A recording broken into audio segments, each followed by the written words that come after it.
Hello बच्चों, आज हम आपके सामने एक नया एक्सपेरिमेंट लेकर आए हैं। इसमें हम देखते हैं कि कैसे दो चम्मच एक टूथपिक की स्टिक पर टिके हुए हैं और टूथपिक इस ग्लास की बाउंड्री के ऊपर टिका हुआ है। ये पूरा जो सिस्टम है, इस पूरे सिस्टम का कंप्लीट वेट इस ग्लास की बाउंड्री के ऊपर एक्ट कर रहा है। इस पॉइंट पर कैसे, चलो देखते हैं। अब हम इस पायोटेड पॉइंट को देखते हैं जहां पर इस सिस्टम का कंप्लीट वेट वर्क कर रहा है। इस पूरे पोर्शंस की वुडन स्टिक को हम जलाने की कोशिश कर रहे हैं और आप देख रहे होंगे कि कैसे ये स्टिक जल रही है।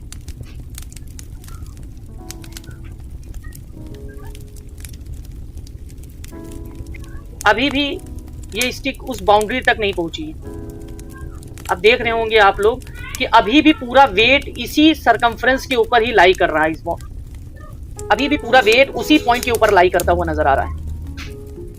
देखिए, अब आप लोग देख सकते हैं कैसे उसी सरकमफ्रेंस के इसी पॉइंट के ऊपर पूरा सिस्टम का वेट लाई कर रहा है।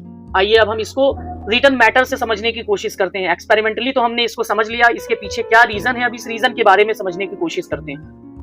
बच्चों, आइए अब हम इसके पीछे का रीजन जानने की कोशिश करते हैं, जिस वजह से वो पूरा सिस्टम ग्लास की बाउंड्री पर लाई कर रहा था। इसका रीजन सेंटर ऑफ ग्रेविटी है।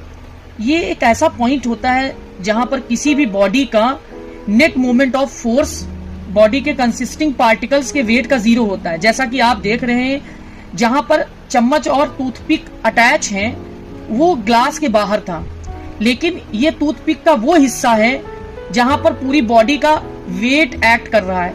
इसी पॉइंट को सेंटर ऑफ ग्रेविटी कहते हैं। इसी पॉइंट पर दोनों चम्मच के कंसिस्टिंग पार्टिकल का net moment of force zero है।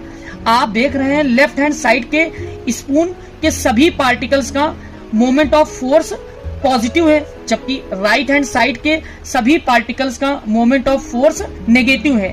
लेकिन जब हम इस स्पून के सभी पार्टिकल्स का मोमेंट ऑफ फोर्स निकालते हैं, इन दोनों स्पून के सभी भी पार्टिकल्स का मोमेंट ऑफ फोर्स निकालते हैं, तो net moment of force zero आता है। इसलिए टोटल मोमेंट ऑफ फोर्स निकालने पर इसी पॉइंट पर इस सिस्टम का total moment of force zero आने के कारण इस पॉइंट पर इस पूरी बॉडी का टोटल वेट एक्ट करता है। मोमेंट ऑफ फोर्स में को समझने में काफी ज्यादा प्रॉब्लम्स आती है लोगों को। इसी वजह से मोमेंट ऑफ फोर्स को आप एक फॉर्मूले के जरिए भी समझ सकते हैं, जिसको शॉर्टकट में हम लोग टॉर्क कहते हैं। ये फोर्स होता है और परपेंडिकुलर डिस्टेंस होती है। जैसे कि सपोज दैट इस पॉइंट का हमको मोमेंट ऑफ फोर्स निकालना है, ये जो हमारा मास है इतना, इसका मोमेंट ऑफ फोर्स निकालना है, तो ये इसका जो फोर्स है वो नीचे की तरफ एक्ट करेगा, और ये जो हमारा पायोटेड पॉइंट है इसके बीच की डिस्टेंस।